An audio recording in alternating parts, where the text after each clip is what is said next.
becomes abnormal. I mean, the ones that could cause disease, contribute to disease development. We have at least three learning outcomes. Number one, you can understand the relationship between proteome expression and disease development. Second, identify disease caused by abnormal protein expression and misfolding. And number three, understand the role of proteins as therapeutic targets and biomarker.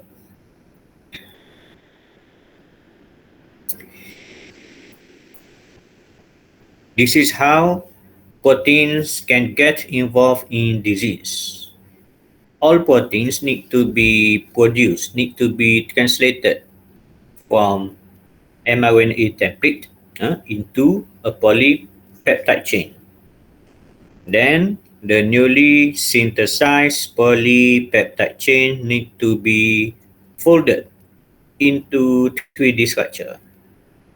After folding process, some proteins need to be chemically modified through, for example, phosphorylation, glycosylation, acetylation, and many more. So this process is called PTM, post-translational modification. PTM usually happens after folding process. Folding process happens after completion of translation process. For abnormal proteins, they contribute to initiation of pathology. Initiate the factors that can cause disease, cause abnormalities in living system. And if it is not treated, if there is no relevant therapy given to patient, this abnormal situation developing into a disease, whereby we can see the problem with other cellular functions. At this stage, we still need to involve relevant therapy, drugs, supplements, on others.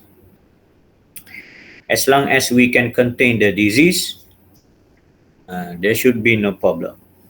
And to monitor the disease development, usually clinicians or medical scientists look at biomarker expression level.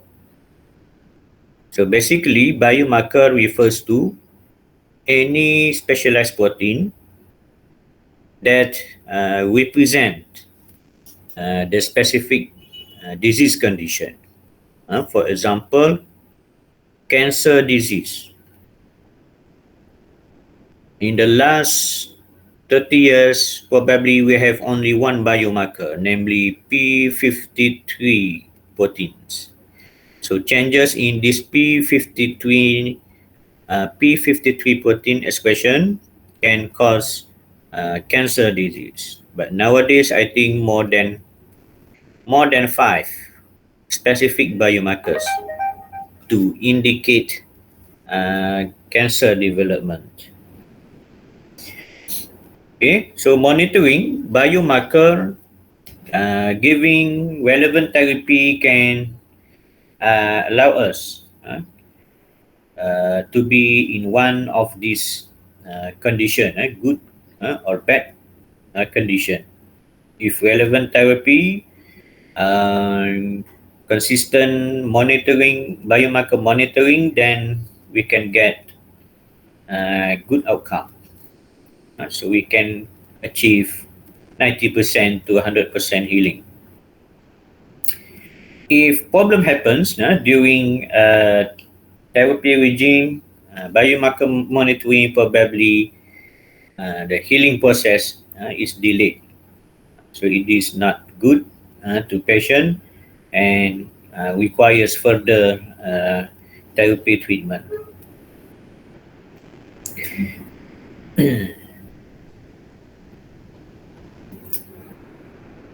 Okay, so protein abnormalities such as um, abnormal expression, abnormal localization, and also abnormal protein structure can lead to physiological changes that initiate certain disease.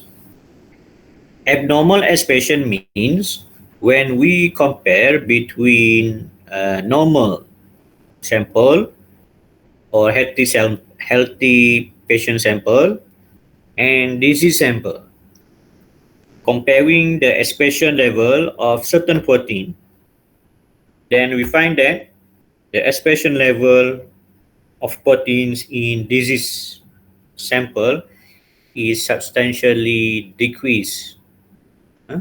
Lower or higher compared to normal sample, indicating uh, abnormal expression. huh? And this is what we call abnormal expression.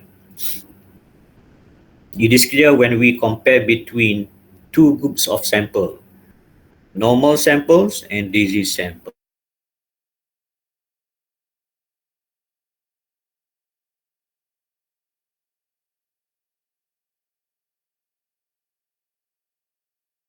Might to relevant subcellular location so that they can function correctly. For example, membrane proteins. They should be localized in the membrane. They should move to membrane layer and being embedded in the membrane layer. So that's why this group of protein is called membrane protein. It can be inner membrane protein or outer membrane protein. What if this group of protein localized in cytoplasm? Uh, they are called outer membrane protein, but they are completely localized in cytoplasm or nucleus, for example. Certainly, they cannot function. So this abnormal localization can contribute to disease development. The same goes to abnormal protein structure. If the protein need to be folded into certain shape or conformation, this can lead to normal cellular function. If the protein incorrectly folded into other shape, other conformation, the function of this protein is certainly affected. So abnormalities of proteins can be seen in terms of expression level, localization, and 3D structure. So all these situations can lead to disease development. Apart from incorrect folding, misfolding, there is also mutation happens at primary level of proteins. So the order of amino acids in a polypeptide chain become abnormal, then this would lead to mutation of amino acids. Mutation in polypeptide chain can lead to abnormal expression level that can be monitored through various experimental methods. For example, Western blotting and also LC-MS, LC tandem mass spectrometer. So SDSPH is applicable at this stage.